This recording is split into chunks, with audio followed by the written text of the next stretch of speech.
Assalamualaikum warahmatullahi wabarakatuh. Anakku kelas 5 SDN 3 Mulia Arjo Lawang. Di pagi hari ini kita akan mengadakan pembelajaran pendidikan agama Islam dan budi pekerti, yaitu tentang beriman kepada Allah melalui kitab-kitab Allah Subhanahu wa taala.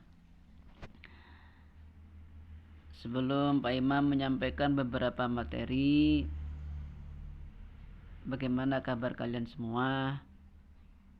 Saya doakan kalian semua selalu mendapatkan perlindungan dari Allah Subhanahu wa taala dalam keadaan sehat walafiat.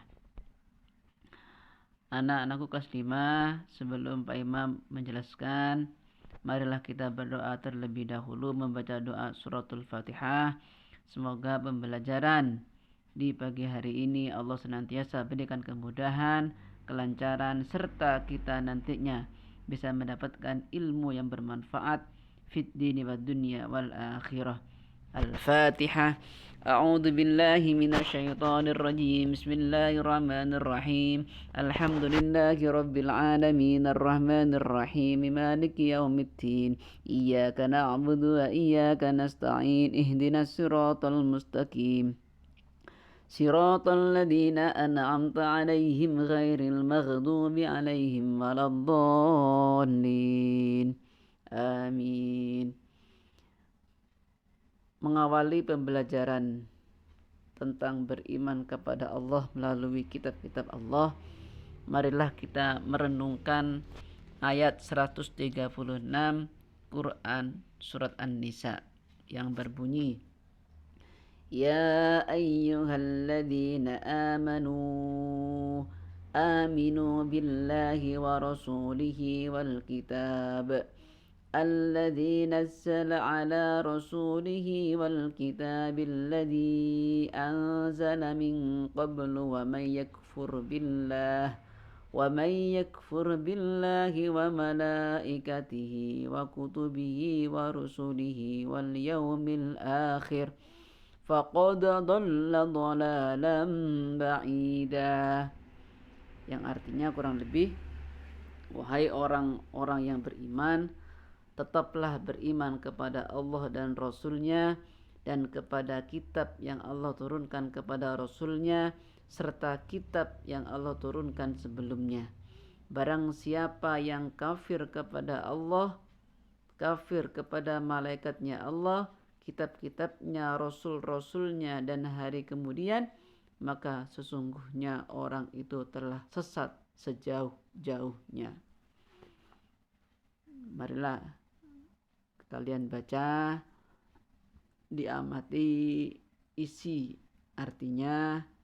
Semoga kalian menjadi tambah yakin imannya kepada Allah melalui kitab-kitabnya Allah.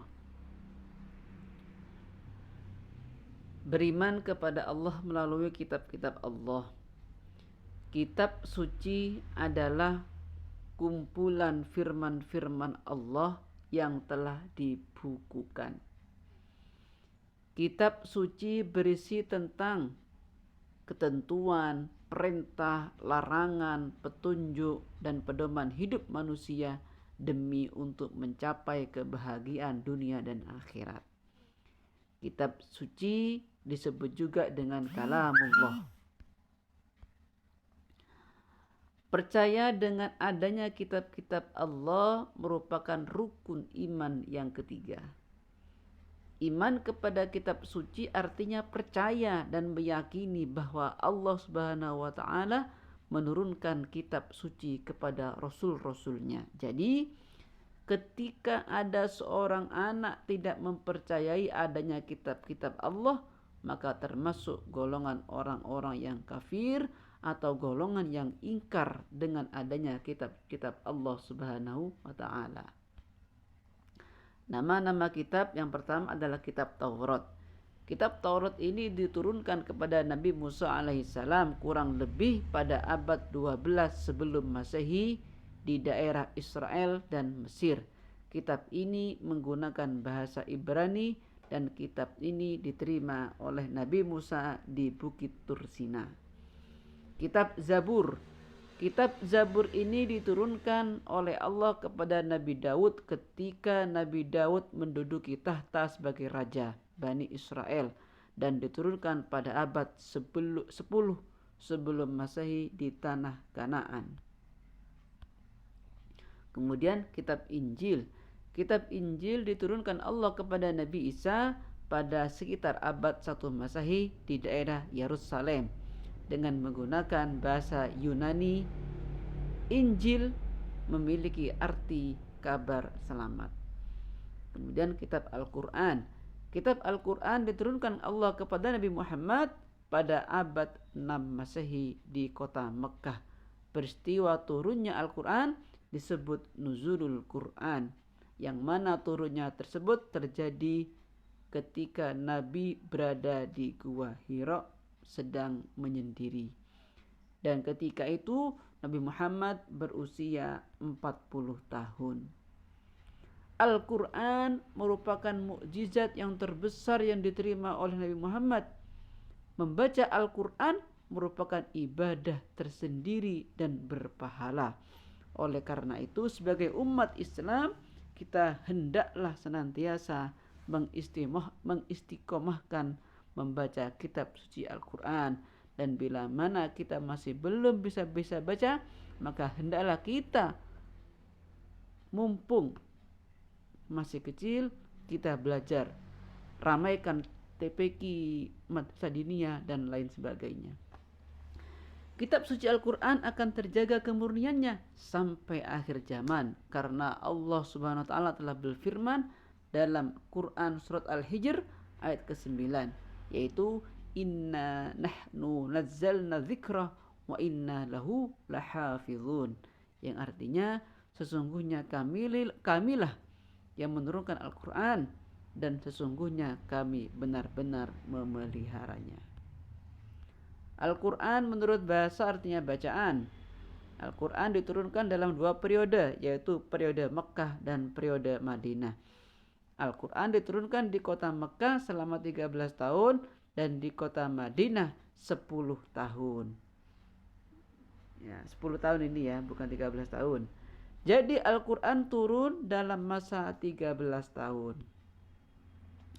Al-Quran diturunkan oleh Allah kepada Nabi Muhammad melalui malaikat Jibril secara berangsur-angsur, yaitu selama 22 tahun, lebih 2 bulan, dan lebih 22 hari. Sedangkan kitab yang lain turun sekaligus. Wahyu pertama yang turun ketika Nabi berada di Gua Hira, yaitu 5 ayat surat Al-Alaq yang berbunyi, Iqra bismi rabbikal ladzi khalaq. Bacalah dengan menyebut nama Tuhanmu yang menciptakan. Khalaqal insana min 'alaq. Dia telah menciptakan manusia dari segumpal darah. Dia telah menciptakan manusia dari segumpal darah. Diulang lagi ya. Iqra wa rabbukal akram. Bacalah dan Tuhanmu yang maha pemurah. Alladzi 'allama bil qalam, yang mengajar manusia dengan perantaraan kalam. Allamal insana ma lam ya'lam, dia mengajarkan kepada manusia apa yang tidak diketahuinya. Ini adalah 5 ayat pertama kali yang turun ketika Nabi berada di Gua Hira, dan Nabi ketika itu berusia 40 tahun. Kemudian ayat yang terakhir turun pada tanggal 9 Dzulhijjah 10 Hijriyah atau 632 Masehi adalah ayat ketiga surat Al-Maidah, yaitu Al-yawma akmaltu lakum dinakum wa atmamtu alaikum ni'mati wa raditu lakumul islama dina, yang artinya pada hari ini telah kusempurnakan untuk kamu agamamu dan telah kuucapkan, telah kucukupkan kepadamu nikmatku dan telah kuridhoi Islam itu menjadi agamamu. Inilah ayat yang terakhir turun ketika Nabi sedang haji wada.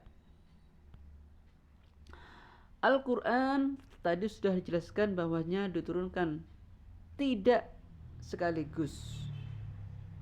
Al-Quran itu turun secara berangsur-angsur, ayat demi ayat, surat demi surat, hingga genaplah Al-Quran seperti yang kita lihat.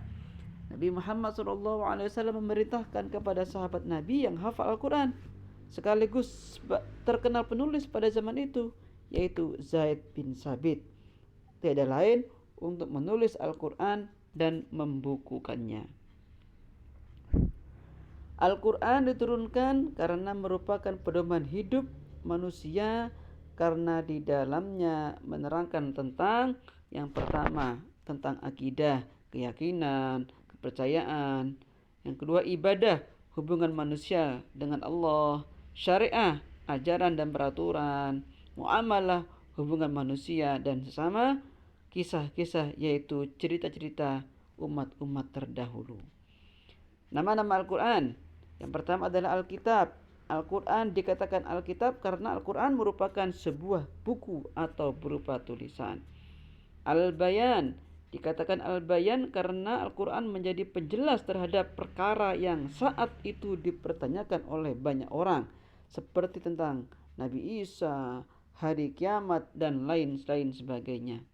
Kemudian Al-Furqan dikatakan Al-Furqan karena Al-Quran menjadi pembeda mana yang benar dan mana yang salah. Al-Dzikr dikatakan Al-Dzikr karena di dalamnya banyak sekali peringatan-peringatan terhadap kaum yang tidak beriman. Kemudian Asy-Syifa dikatakan Asy-Syifa karena Al-Quran menjadi obat bagi orang yang membaca, yang memahaminya. Karena orang yang memahaminya akan memperoleh ketenangan lahir dan batin. Tugas kelas 5 dari materi di atas adalah, ayo kerjakan pada halaman 25 dan 24. Pengerjaannya cukup di LKS saja. Setelah kalian mengerjakan, cukup difoto sejelas-jelas mungkin, baru dikirim ke WhatsApp pribadi saya. Yang terakhir, semoga materi di atas bisa menjelaskan dengan sejelas-jelasnya dan kalian bisa memahaminya, dan semoga kalian mendapatkan ilmu yang bermanfaat. Akhiran, ihdinas siratal mustaqim. Wassalamualaikum warahmatullahi wabarakatuh.